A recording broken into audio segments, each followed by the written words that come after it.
Welcome to Cooking with 412 Food Rescue, supported by a UPMC health plan.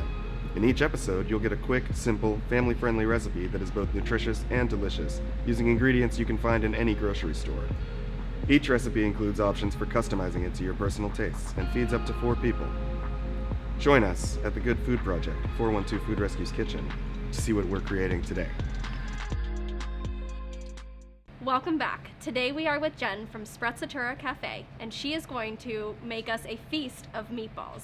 I love meatballs because they go with so many different sauces, and they are wonderful because you can pair them with whole grains, you can pair them with fruits and vegetables. Some people consider tomatoes a fruit. They're a vegetable for me, but they are a wonderful sauce. Tell me a little bit more about this today. Sure. So we're gonna make spaghetti and meatballs, which basically no one hates. And like you were saying, you can pair your meatball with a whole grain spaghetti, I like high protein spaghetti. You can also just eat them with bread or on their own. So we're going to talk to you about sort of a traditional way of making meatballs. We are an Italian heritage cafe, and we're gonna show you how it's done. Wonderful. Yeah. I'm so excited. Let's get started. Okay. So the first thing we want to do is take a look at this big giant log of meat. Okay. You know, not all beef is created equal, Ellen, Okay. and so it's important when you go to the store that you actually shop for meat that is of high quality, that is fresh, and has a good percentage. So when we look at ground beef, this is ground beef. Some people put ground pork, ground veal. In this case, we really do use 93% lean ground beef, which is more expensive.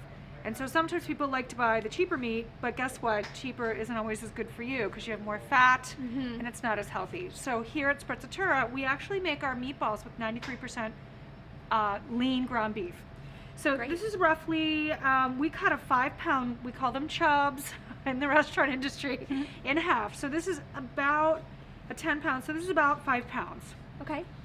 Generally speaking, at home, you want to use probably 1 pound, because 1 pound is going to give you about 10 meatballs. And so if you're a family, that's great, and if you're not, you can always freeze them.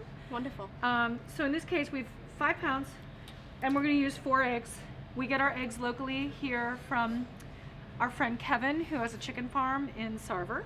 That's fantastic. So we're going to dump them right in. So if you are making this much at home, you would be able to freeze more and save it. Yeah, and that's what we do. So we're making these for the week. So in general, we'll do 10 pounds at a time. Okay. So we're gonna do 5 pounds because it's easier to show these beautiful people on Lovely. our video. So we've got some ingredients here. Okay. Let's start from the back.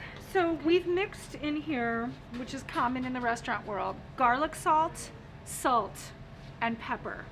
You want some of each. So in this case, I give it, Lovely. you know, probably a big tablespoon of each. Okay.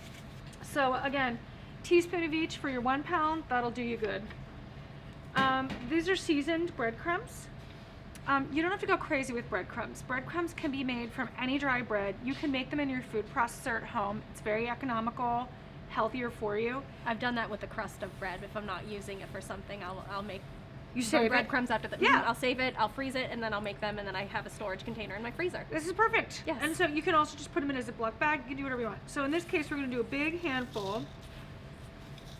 That should do it. Holds everything together. Yep. So we're creating a binder. We've got our egg, right? It holds everything together. Our egg and our breadcrumb. It's going to keep the meat from falling apart in your sauce. Not that you're gonna have meat sauce, so Right. You want those meatballs. Great way to start. Now, this is super nice, fresh, grated cheese. I know a lot of people buy the stuff in the green can. It's not that great. It's not great for you. You should buy it freshly made. And some people use Parmesan. We use Romano. So one thing that you might be wondering is like, what's the difference? It looks the same. Parm is from a cow. So the milk molecule is just a little bit bigger than Romano, which is from a sheep. So sometimes you may see it, it'll say Pecorino Romano. Well, that's because Pecora, the word Pecora, P-E-C-O-R-A, means the sheep. So it's coming from a sheep. So we prefer that. It's a little bit harder, a little bit nuttier, and has a Okay. little more flavor. I can smell it from here, Yeah. even with the mask on. Yeah. It And smells so fantastic. I love this cheese. So we're putting it, it's nice and creamy. It actually forms when you do this, so it's Wow. moisture in it. Mhm. It's not that dried out stuff you buy in a can. And you're putting about the same amount as your breadcrumb. Okay. Okay. So pretty even. Yep. And then we've got this unbelievable sofrito. So sofrito is an Italian word. Sofrito is Soffritto, sofrito. And it means a saute. So we're not going to saute this. We're going to put it right in here. Mhm. But in general, you could use this kind of a mixture to saute prior to making your sauce, prior to making a risotto, prior to making a soup. And what it is, it's a blend of parsley, onion, and garlic. You can add other herbs like basil, but in this case, it's really just these three. So it's nice and green. Is there a way that you could save it once you make it? Say we're making it for this recipe. Is there the way that you could save it for other or future recipes? Yes, you can oil a spray oil ice cube tray. Okay. Put this right in it. Wonderful. You can put it in a Ziploc bag, take the air out and freeze it. Mm-hmm. You can also just put it, we use enough of it that we keep it in pint-sized containers in the fridge. We use it all week long. Okay. So you can see in this case, for a piece of meat about this big, we're going to use about a big bunch of flat leaf parsley, 1 onion yellow about this big, and about 5 cloves of garlic. So don't be afraid of the garlic. The garlic's going to cook down. So I know sometimes garlic gets a bad rap.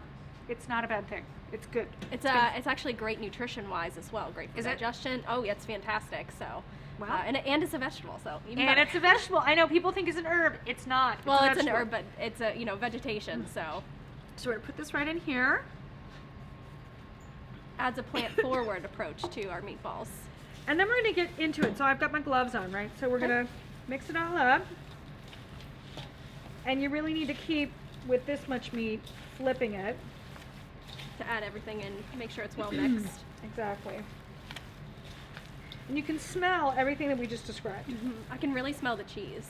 Isn't that wild? Yes, out of everything, even with the onion and the Garlic. garlic, the cheese really is coming through for me. So here, now if you can still see clumps of things, it's just not mixed enough. So you Okay. just gotta keep going. And some people say you shouldn't handle meat this much. You know what? It's a meatball. You should handle this meatball as much as you need to in It order needs to to- put it everything. Needs to be loved because you want to taste that love. That's right. So you can put your good energy and your thoughts into this meditative little mixing moment. It's a nice little physical activity before you eat a nice bowl of pasta with meatballs on it.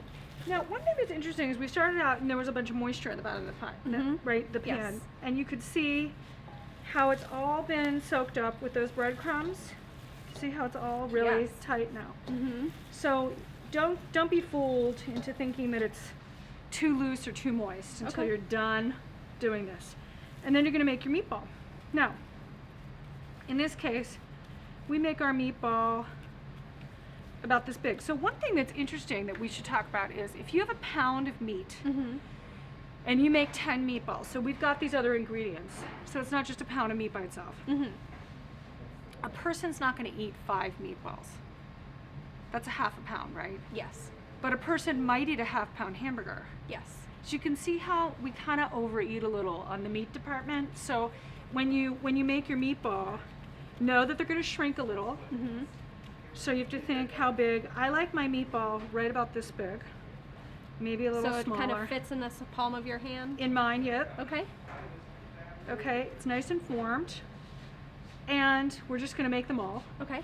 And what we end up doing with this is we put it directly into hot simmering sauce. That might blow your mind, but like some people are like, what do you mean? You don't fry your meatball? No, we don't have to because this is 93% lean. So it's going to stay. It's going to together. stay together and it's not going to let off a lot of fat. Mm-hmm. You can put this into a pot of sauce, Okay. in which case we simply use crushed tomatoes, a couple of crushed cloves of garlic, little handful of oregano, salt and pepper. That's it. That's all you need. This is going to Lovely. bring so much flavor to your sauce. You don't need tons and tons of spices. You're going to need to cook these meatballs until they achieve an internal temperature of 165 degrees. So people at home, if you don't have a meat thermometer, you need to get a meat thermometer. It's a great It's investment. a really important thing. It keeps you safe, and it tells you that your food is cooked. Mm-hmm. Once these achieve 165, shut the heat off on your sauce and make yourself your pasta and incorporate that together. Okay. So is it going to take a little bit over an hour, a little bit around 2 hours I or would so? give it a good hour on low. Okay. Your pot should have about this much sauce above your meatballs. Do not crowd your meatballs. This is a really important thing, because otherwise they won't cook uniformly. Mhm. And you won't be able to stir because you'll break up your meatballs. So in a pot for 1 pound, which is what we recommend you make at home, you might want to have a pot about this big of sauce. So you'll definitely have sauce left over. Again, you can use it again to make more meatballs. You can freeze it. You can do whatever you want. Lovely. I'm so excited to taste them. So the meatballs have been simmering for about an hour. And here they are. Yum. Yay.